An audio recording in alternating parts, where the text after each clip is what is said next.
இந்தியாவின் வரவு செலவு திட்டத்தில் ஏற்படும் பாரிய நஷ்டத்தை தவிர்க்க அரசாங்கம் இப்போது ஒரு அதிரடி நடவடிக்கையில் இறங்கியுள்ளது. அதற்கமைய மோசடிகள் மற்றும் தவறுகளை கட்டுப்படுத்துவதன் மூலம் ஆண்டுக்கு சுமார் 500 மில்லியன் பவுண்டுகளை மீளப்பெற வேலை மற்றும் ஓய்வூதிய திணைக்களம் திட்டமிட்டுள்ளது. புதிதாக கொண்டுவரப்படவுள்ள பப்ளிக் அத்தாரிட்டிஸ் பில் சட்டத்தின் கீழ் நன்மைகள் பெறுவோரின் வங்கிக் கணக்குகள் தீவிரமாக கண்காணிக்கப்படும். இதில் முக்கியமாக 2 விடயங்கள் அவதானிக்கப்படும். நன்மைகளை பெறுவதற்கு அனுமதிக்கப்பட்ட அளவை விட அதிக பணம் வங்கிக் கணக்கில் இருக்கின்றதா என்பது சோதிக்கப்படும். அனுமதிக்கப்பட்ட காலத்தை விட அதிக காலம் வெளிநாட்டில் தங்கியிருப்பது அல்லது நிரந்தரமாக வெளிநாடு சென்ற பின்னும் நன்மைகளை பெறுவது கண்டறியப்படும். கடந்த 2023-24 நிதியாண்டில் மட்டும் பில்லியன் கணக்கான பவுண்டுகள் தவறான முறையில் வழங்கப்பட்டுள்ளதாக தரவுகள் சுட்டிக்காட்டுகின்றன.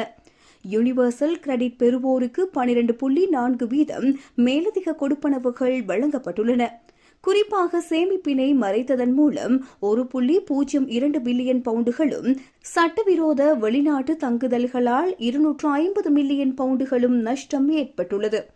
பென்ஷன் கிரெடிட் கொடுப்பனவில் சுமார் 200 மில்லியன் பவுண்டுகள் சேமிப்பு தொடர்பான மோசடிகளாலும் 80 மில்லியன் பவுண்டுகள் வெளிநாட்டு பயணங்களாலும் வீணாகியுள்ளன. எம்ப்ளாய்மெண்ட் அண்ட் சப்போர்ட் அலோவன்ஸ் இதிலும் சுமார் 180 மில்லியன் பவுண்டுகள் வரை சேமிப்பு விவரங்களை மறைத்ததால் நஷ்டம் ஏற்பட்டுள்ளது. இந்த மோசடிகளை தவிர்க்க எலிஜிபிலிட்டி வெரிஃபிகேஷன் மெஷர் என்ற புதிய தானியங்கி முறையை வேலை மற்றும் ஓய்வூதிய திணைக்களம் அறிமுகப்படுத்துகின்றது. இனி வங்கிகள் அதிக சேமிப்பு அல்லது நீண்டகால வெளிநாட்டு பணப்பரிமாற்றங்கள் போன்ற சந்தேகத்திற்குரிய விடயங்களை அரசாங்கத்திற்கு அறிவிக்க வேண்டியிருக்கும்.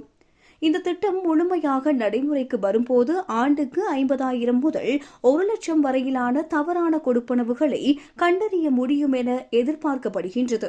இதன் மூலம் அடுத்த 5 ஆண்டுகளில் சுமார் 940 மில்லியன் பவுண்டுகள் வரை சேமிக்கப்படும் என கணிக்கப்பட்டுள்ளது.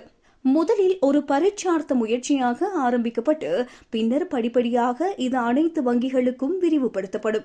எனவே நன்மைகளை பெறுவோர் தமது சரியான நிதி நிலைமையையும் பயண விவரங்களையும் வேலை மற்றும் ஓய்வூதிய திணைக்களத்திற்கு அறிவிப்பது அவசியமாகும்.